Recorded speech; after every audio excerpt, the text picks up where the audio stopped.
Good evening, everyone. This is Muhammad Tausif Kamran.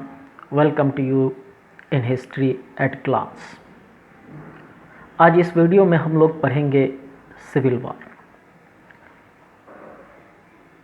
पिछले video में जिस चीज़ को हम लोगों ने पढ़ा था उसे ही आज हम लोग नए टॉपिक सिविल वॉर में कंटिन्यू रखेंगे। हम लोगों ने पढ़ा था कि नवंबर 1917 में या यूं कहें अक्टूबर 1917 में बोल्शेविक रेवोल्यूशन हुए, लेकिन शुरू में इस बोल्शेविक रेवोल्यूशंस का वहाँ के लोगों ने वार्म वेलकम किया, उत्साह के साथ उसका स्वागत किया। लेकिन थोड़े ही दिनों के बाद बोल्शेविकों का जो एटीट्यूड था वो चेंज होने लगा। जो पावर्स को लेकर, जो गवर्नमेंट्स को लेकर नज़रिया था वो बदलने लगा।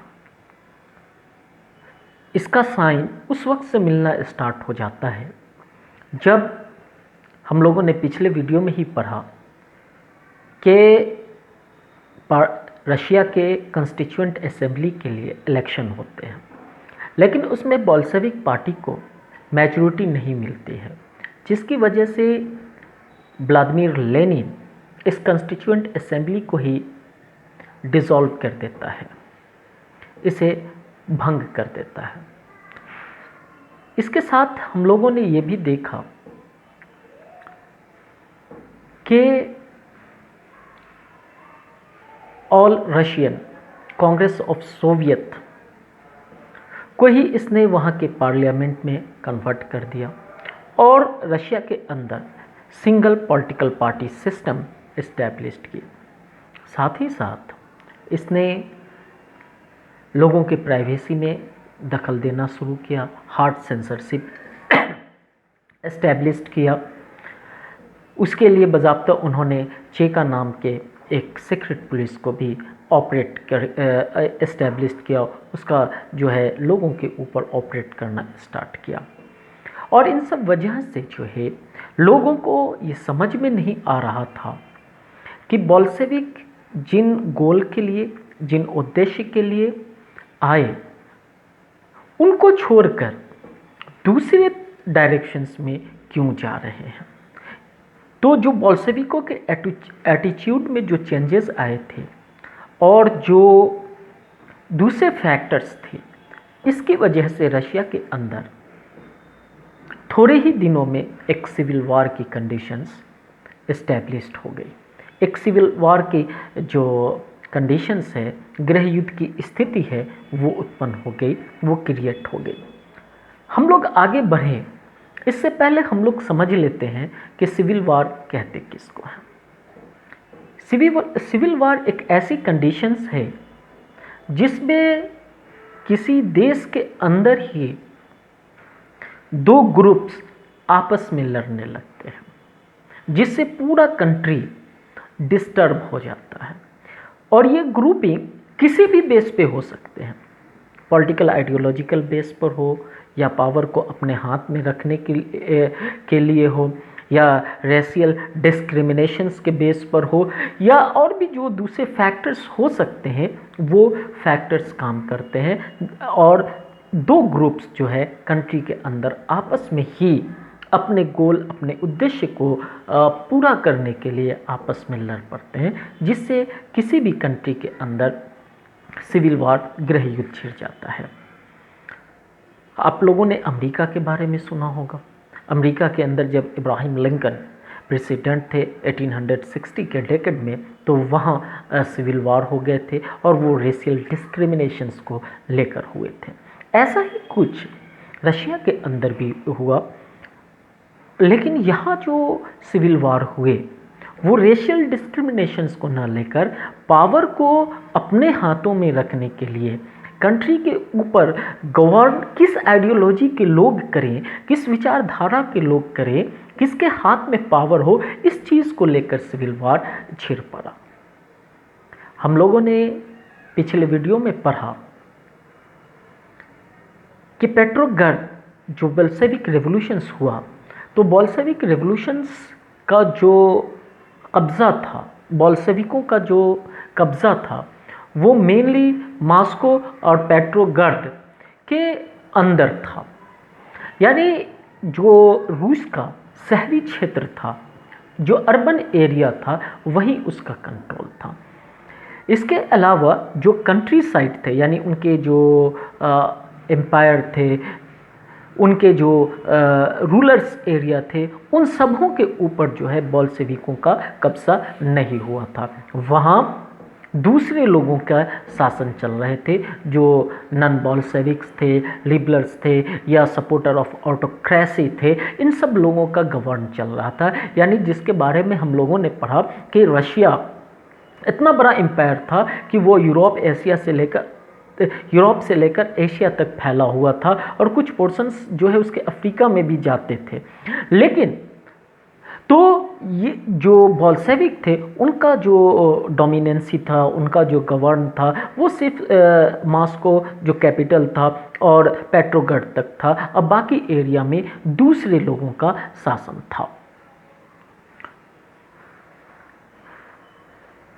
तो जो नॉन बोल्शेविक थे, जब रेवोल्यूशंस हो गए और जो बोल्शेविक अपने आइडियोलॉजी से कहे या अपने उन्होंने जो प्रॉमिसेस किया था कंट्री से कि कैसा कंट्री बनाएंगे, उससे जब डाइवर्ट हो गए, तो नॉन बोल्शेविकों, लिबरल्स और जो सपोर्टर्स ऑफ ऑटोक्रेसी थे, उन्होंने इस का जो है कंडेम्ड करना स्टार्ट किया, और जो है बोल्शेविकों के अगेंस्ट में खुद को, यानी अपना जो है ट्रूप्स, यानी सैनिक टुकड़ी को जो है ऑर्गेनाइज करना शुरू किया, ताकि वो बोल्शेविकों से फाइट कर सके।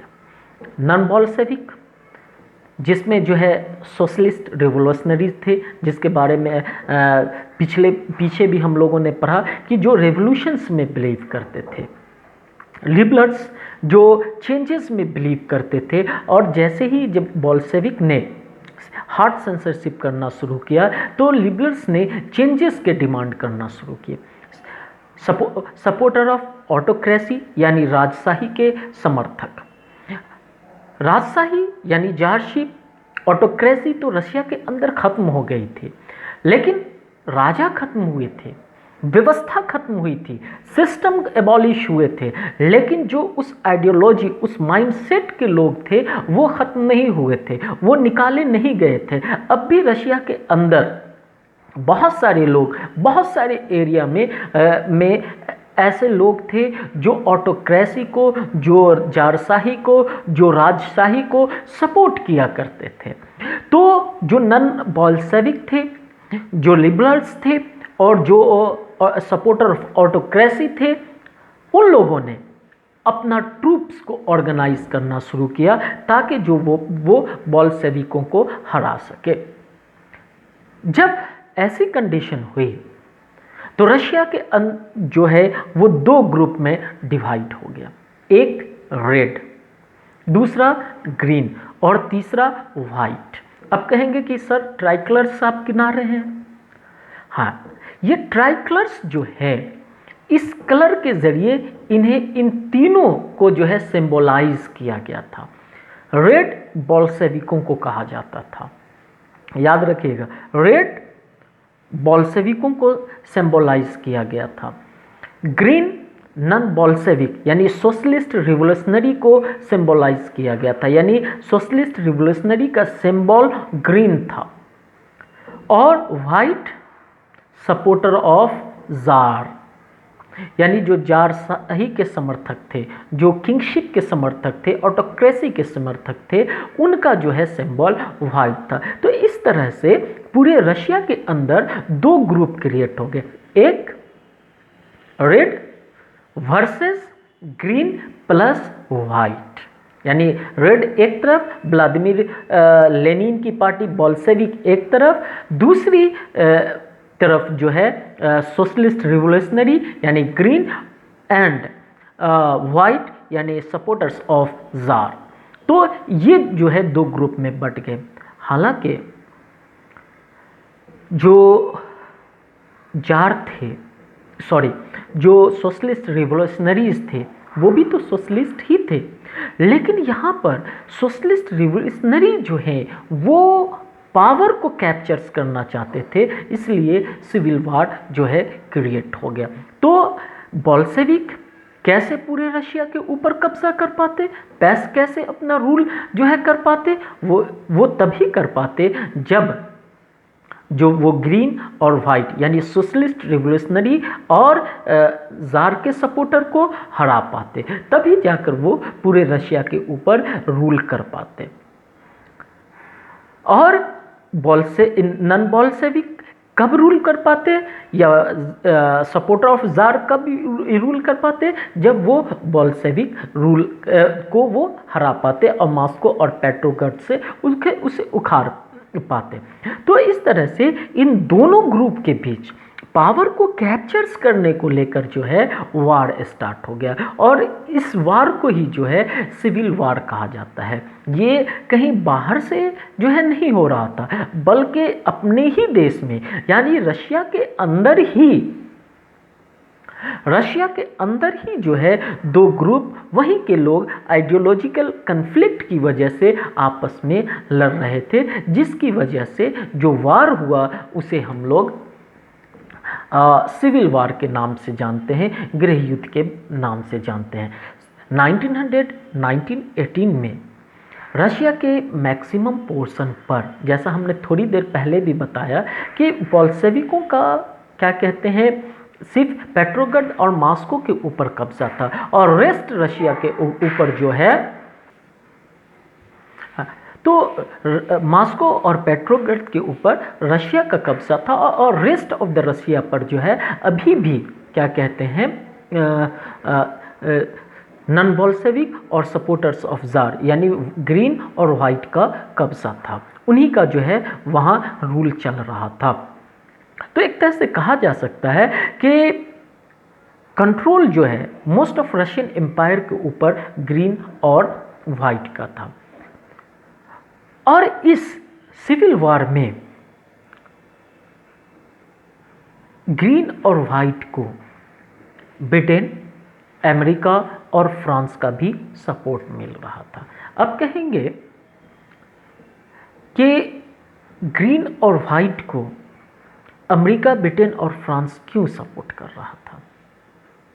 अब वो लोग तो खुद आकर लड़ नहीं सकते थे, तो खुद आकर लड़ नहीं सकते थे, इसलिए बोल्शेविकों को हटाने के लिए, चूँकि रशिया, फ्रांस और अमेरिका वहाँ से आकर रशिया के अंदर रहकर जो है वो बोल्शेविकों को नहीं हटा सकते थे, इसलिए उन लोगों ने जो फोर्स रशिया के अंदर बोल्शेविकों को हटाना चाह रहे थे यानी ग्रीन और वाइट, उनको ही सपोर्ट करना शुरू किया, चाहे पैसेज के ज़रिए हो या फिर वेपन्स के ज़रिए हो यानी हथियार के ज़रिए हो, इन लोगों ने सपोर्ट करना शुरू किया। अब सवाल ये उठता है कि उन्होंने ये सपोर्ट करना क्यों शुरू किया? तो जो अमेरिका थे, जो फ्रांस थे और ब्रिटेन थे, ये लोग जो है कैपिटलिस्ट आइडियोलॉजी के थे यानी पूंजीवादी देश थे, और ये नहीं चाहते थे कि रशिया के अंदर सोशलिस्ट आइडियोलॉजी का फ्लोरिश हो। और हम लोग जानते हैं कि बोल्शेविक जो हैं वो एक सोशलिस्ट आइडियोलॉजी के लोग थे। तो इस सोशलिज्म को ख़त्म करने के लिए, सोशलिस्ट गवर्नमेंट को एबॉलिश करने के लिए ब्रिटेन, फ्रांस और अमेरिका ने जो है ग्रीन और वाइट को सपोर्ट करना शुरू किया, ताकि जो पूरी दुनिया के अंदर कैपिटलिस्ट सिस्टम है उसको एक चैलेंज नहीं मिल सके, और रशिया के अंदर तो ये ख़त्म हो जाए, और मिनिमम अगर ख़त्म ना हो तो इसके बाहर के यानी इसके के आसपास के देशों में भी ये आइडियोलॉजी नहीं फैले। यानी हम कह सकते हैं कि ग्रोथ ऑफ सोशलिज्म को रोकने के लिए ब्रिटेन, फ्रांस और अमेरिका ने इन ग्रीन और वाइट्स को सपोर्ट किया। लेकिन अब एक और सवाल ये उठता है, बोल्शेविकों के पास तो आर्मी था, तो इस आर्मी के ज़रिए उन्होंने इस ग्रीन और वाइट के रिवॉल्ट को या इनके चैलेंजेस को ख़त्म क्यों नहीं किया? तो आप के किताब में फर्स्ट पैराग्राफ में ही एक लाइन दिया हुआ है, या आपको याद भी होगा कि अप्रैल थीसिस के अंदर लेनिन ने एक बात कही थी। वो बात ये थी कि land should be redistributed amongst peasant, यानी किसानों के बीच ज़मीन का पुनर्वितरण होना चाहिए। और जब बोल्शेविक आए तो उन्होंने ज़मीन के बंटवारे का जो है आदेश दे दिया था, ऑर्डर्स दे दिया था, रीडिस्ट्रीब्यूशंस का जो है ऑर्डर दे दिया था। तो उस ज़मीन के रीडिस्ट्रीब्यूशंस में अपना हिस्सा लेने के लिए जो मिलिट्री थे वो अपनी जॉब को यानी मिलिट्री को छोड़कर अपने गांव वापस जाना चाहते थे कि कहीं जो है उनके ज़मीन में यानी इस बंटवारे में उनको या उनके फैमिली को हिस्सा न मिल सके, नहीं मिले। तो इस डर से वो जानना चाह रहे थे कि वहाँ अगर हम रहेंगे तो हम अपना हिस्सा ले सकते हैं, क्योंकि जो आर्मी थे मैक्सिमम आर्मी लेबर क्लास के थे, पीजेंट किसान के वर्ग से आए हुए थे। आज भी अगर आप देखेंगे हिंदुस्तान के अंदर भी देखेंगे तो मैक्सिमम आपको जो आर्मी है वो ज़्यादातर फार्मर्स या मिडिल क्लास के लोग ही नज़र आएंगे। तो उस टाइम में भी रशिया के आर्मी में ज़्यादा तक जो है वो एक कॉमन पीपल्स, एक फार्मर्स ही जो है वो उसके अंदर थे। और जब रशिया के अंदर लैंड रीडिस्ट्रीब्यूशंस होने लगा पीजेंट्स के बीच, तो रशियन आर्मी भी ब्रेक होने लगी, टूटने लगी, और उनकी जो मिलिट्री है वो अपनी जॉब को छोड़कर अपने गांव लौटने लगी।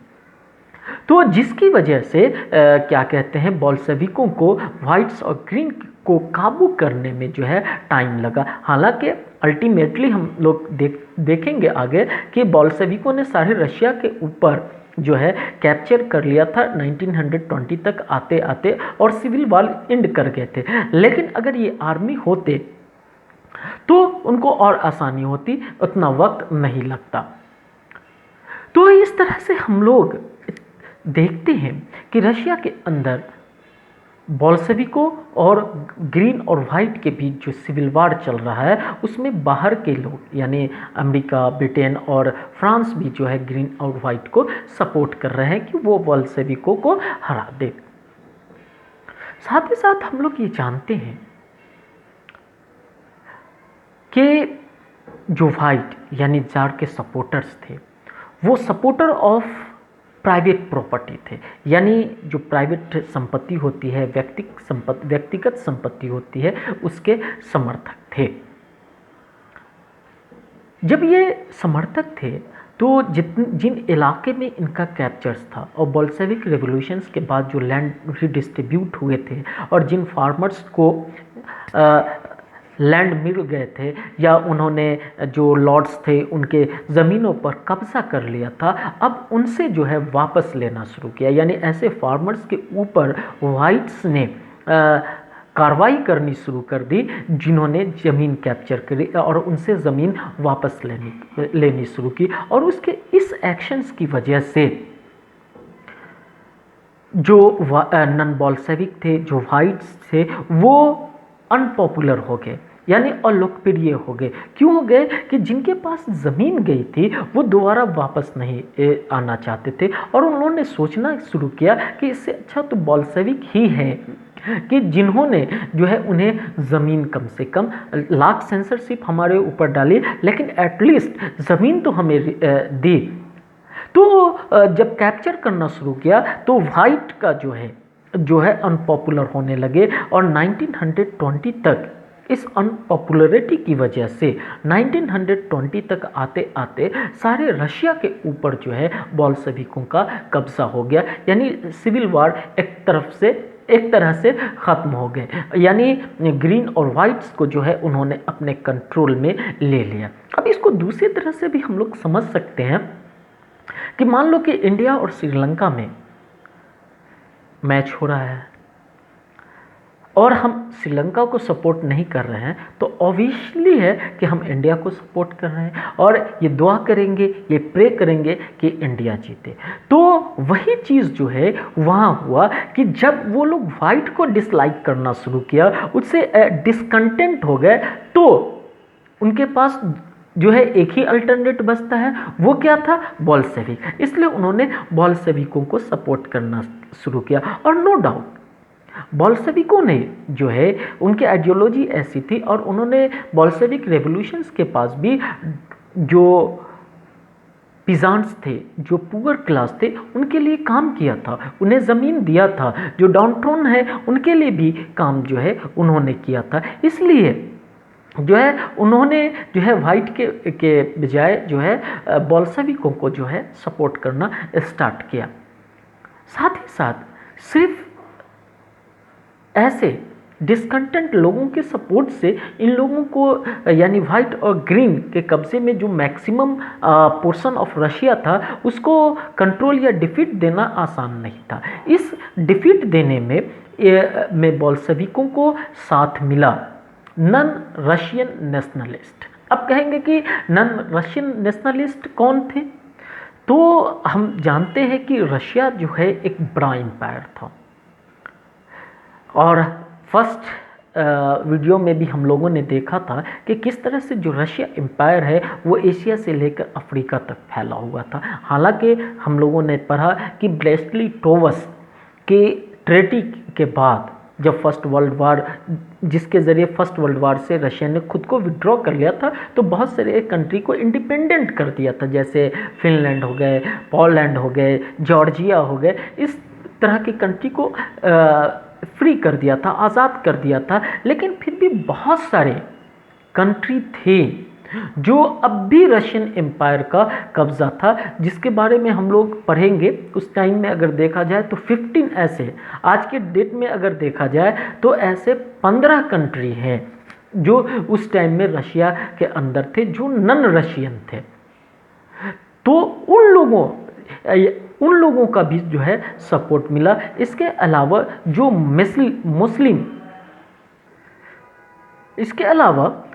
मुस्लिम जद्दिस्ट थे, मुस्लिम जद्दिस्ट जिसके बारे में भी हम लोगों ने पहले पढ़ा कि जो मुसलमानों के अंदर रिलीजन्स के अंदर रिफॉर्म लाना चाहते थे, उन्हें जद्दिस्ट कहा जाता था। तो इन मुस्लिम जद्दिस्ट का भी जो है उन्हें सपोर्ट मिला। इट मीन्स कि वाइट्स और ग्रीन को कंट्रोल करने में, सिविल वार को एंड करने में जो नन रशियन नेशनलिस्ट थे उनका और जो मुस्लिम जद्दिस्ट थे उनका भी सपोर्ट बोल्शेविकों को मिला और इनके सपोर्ट से ही जो है वो पूरे रशिया के ऊपर अपना रूल इस्टेब्लिश कर सके। लेकिन ये फॉर्मूला उस जगह काम नहीं कर सका जहां जो कॉलोनिस्ट थे, यानी कॉलोनिस्ट नेशनलिस्ट थे, यानी उपनिवेशी राष्ट्रवाद थे और वही बोल्शेविक सपोर्टर्स बन गए थे। तो वैसी जगह जो है ये फार्मूला काम नहीं कर सका। साथ ही साथ जो बोल्शेविक थे उनको लेकर लोगों के अंदर भी बड़ा कन्फ्यूज़न था। लोगों के कंफ्यूजन कन्फ्यूज़न इसलिए था, उन्हें कुछ समझ में नहीं आ रहा था कि आखिर बोल्शेविक चाहते क्या है। यानी वो कहते कुछ थे और करते कुछ थे। जैसे मैं मान लो कि मैं कहूँ कि सबका साथ सबका विकास, लेकिन जो है मैं कहूँ सिर्फ और ऐसा ना करूँ, तो आप क्या कहेंगे कि अरे सर डुअल पॉलिसी खेल रहे हैं, कहते कुछ है और करते कुछ हैं, यानी बिन पेंदी के लोटा है। तो ठीक ऐसे ही कंडीशन उस टाइम में बोल्शेविकों का हो गया था कि वो कहते कुछ थे और करते कुछ थे। इसलिए जो नन रशियन नेशनलिस्ट थे वो भी बड़े कंफ्यूज से हो गए कि भैया माजरा क्या है, और उन्हें भी जो है कुछ समझ में नहीं आता था। इस चीज़ को एक एग्जाम्पल से हम समझ सकते हैं कि उन नन रशियन नेशनलिस्ट में एक कंट्री था, कंट्री नहीं उस टाइम में उसका एक स्टेट कह लें, खीवा, जो एशिया के सेंट्रल एशिया में पड़ता था। तो खीवा के अंदर जो नेशनलिस्ट थे उनका जो है मैसेकर किया गया, यानी उनका जनसंहार किया गया, यानी एक लार्ज स्केल पर वहाँ के नेशनलिस्ट को मारा गया। और क्यों मारा गया?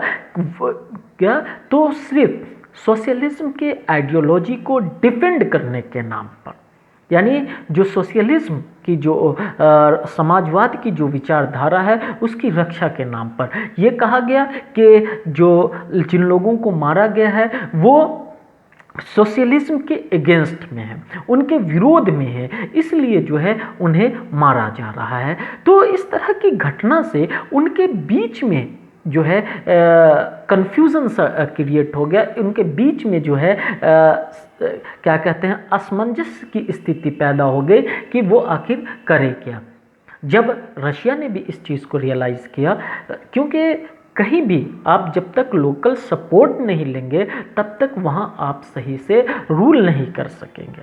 और इस चीज़ को रशिया ने महसूस किया कि अरे ये तो गलती हो गई, क्योंकि जब तक वहाँ के नेशनलिस्ट का ये सपोर्ट नहीं लेंगे तब तक वहाँ वो शासन नहीं कर सकते हैं। तो अपनी गलती को सुधारने के लिए, अपने मिस्टेक को रिमेडी करने के लिए उन्होंने एक प्लान बनाया और उन जो जितने नॉन रशियन पोर्शंस थे, अगर प्रेजेंट डे में देखा जाए तो वो 15 कंट्री थे, उन सबों को मिलाकर यूएसएसआर बनाया 30 दिसंबर 1922 में, यानी 30 दिसंबर 1922 ईस्वी में एक USSR, union of socialist Soviet Republican, union of socialist Soviet Republican नाम का एक यूनियन बनाया। और इसके तहत उन 15 कंट्री को, जिनमें कुछ का नाम मैं बता देता हूँ, हालांकि ये ज़रूरी नहीं है आपके लिए, फिर भी जान लें, जैसे Armenia, Ukraine, Azerbaijan, Turkmenistan, Kazakhstan, Uzbekistan, Lithuania, इस तरह की जो है 15 कंट्री इस यूएसएसआर के मेंबर थे। और ये बनाया और इन 15 कंट्री को पॉलिटिकल ऑटोनॉमी दी, यानी राजनीतिक स्वायत्तता दी। आप कहेंगे कि पॉलिटिकल ऑटोनॉमी क्या होता है? तो पॉलिटिकल ऑटोनॉमी का मतलब है कि इन लोगों को ये हक दिया गया कि अब अपने ऊपर शासन करने के लिए अब अपना रूलर चुन सकते हैं, यानी अब आपके यहाँ की शासन व्यवस्था कैसी होगी, गवर्निंग कैसी होगी, इस चीज़ के लिए आप खुद अपना सिलेक्शन कर सकते हैं, यानी अपने बारे में बहुत सारे डिसीज़न आप खुद ले सकते हैं। उसके लिए आपको लेनिन से पूछने की ज़रूरत नहीं है, मास्को की तरफ उसके लिए ताकने की ज़रूरत नहीं है। फॉर एग्ज़ाम्पल, जैसे हमारे यहाँ यूनिवर्सिटीज़ होती हैं, वो ऑटोनॉमी होती हैं, अपने हिसाब से अपना सिलेबस बनाती हैं, अपने हिसाब से वो एग्ज़ामिनेशन लेती हैं, अपने हिसाब से एग्ज़ामिनेशन सब्जेक्टिव हो कि ऑब्जेक्टिव हो वो तय करती हैं। तो ठीक उसी तरह जो है इन लोगों को ऑटोनॉमी दिया गया, स्वायत्तता दिया गया कि आप लोग भी अपने हिसाब से जो चाहे वो कर सकते हैं, आपको उसमें रोक टोक नहीं होगा। लेकिन फिर भी जो है उनके ऊपर बहुत सारे रिस्ट्रिक्शंस लगे हुए थे, जिससे जो है वो लोग परेशान थे। फॉर एग्ज़ाम्पल, जो सेंसरशिप लगे हुए थे, जो उनके ऊपर रिस्ट्रिक्शंस थे, जैसे और जो लॉ थे उनकी वजह से उन्हें परेशान होती थी। जैसे नोमैडिक्स पे जो है रिस्ट्रिक्शंस था। अब कहेंगे नोमैडिक्स क्या होता है? तो नोमैडिक्स कहते हैं घुमंतू को। आपने ऐसे बहुत सारी जातियों को अपने आसपास देखा होगा जो एक जगह ठहर कर नहीं रहती है, वो हमेशा मूवमेंट रखते हैं, एक जगह उनका कोई परमानेंट मकान नहीं होता, बल्कि आज यहाँ है, कल वहाँ है, परसों वहाँ है, कहीं आते रहते हैं। ऐसी बहुत सारी जातियों को आप लोगों ने देखा होगा, हालांकि इसके बारे में आगे हम लोग पढ़ेंगे। जैसे अब अपने शहरों में देखते हैं कि खिलौने बेचने आते हैं, बंजारा जिसे हम लोग अपने यहाँ कहते हैं, सिलौट जिस पर मसाला पीसते हैं वो बेचने आते हैं। इस तरह के बहुत और अपने साथ जानवर लेकर आते हैं, तो घुमंतू होते हैं, यानी जो एक जगह टिक कर नहीं रह सकते हैं, तो उसके ऊपर रिस्ट्रिक्शन लगाना, इस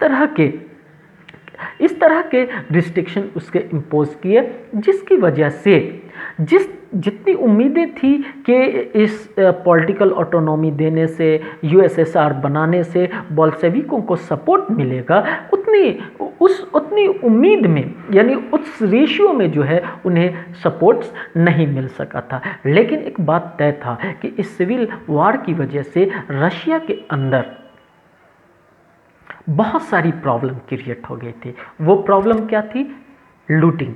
यानी जो है लोगों के पास, आप जानते हैं जब वार होता है तो बहुत सारी डिफ़िकल्टीज़ का सामना पर करते हैं। लोगों के जो एम्प्लॉयमेंट हैं वो ख़त्म हो जाते हैं, लोगों के काम धंधे बंद हो जाते हैं, तो इसकी वजह से मजबूरी में वो लूटपाट करने लगते हैं। लूटपाट हो गया, डकैती हो गया, और फेमिन यानी अकाल, भूखमरी, ये सब चीज़ें जो हैं रशिया के अंदर आम हो गई थी। यानी जो 1918 से लेकर 1920 का पीरियड था, जो सिविल वार का पीरियड था, रशिया को जो है क्या कहते हैं, बहुत सारी मुश्किलों का सामना करना पड़ा, जिसमें लूटपाट हो गई, डकैती हो गई, भूखमरी हो गई, इन सब चीज़ों का सामना करना पड़ा। लेकिन अल्टीमेटली जो है बोल्शेविकों ने सारे रशिया के ऊपर कब्जा किया और पूरी दुनिया की पहली सोशलिस्ट गवर्नमेंट इस्टेब्लिश की। अब हम लोग नेक्स्ट चैप्टर में देखेंगे the making of socialist society. Thank you. अगर आपको कोई चीज़ समझ में ना आई हो, कोई क्वेश्चंस हो, तो आप कमेंट सेक्शंस में कमेंट करके हमसे पूछ सकते हैं, हम उसका रिप्लाई करेंगे। Thank you.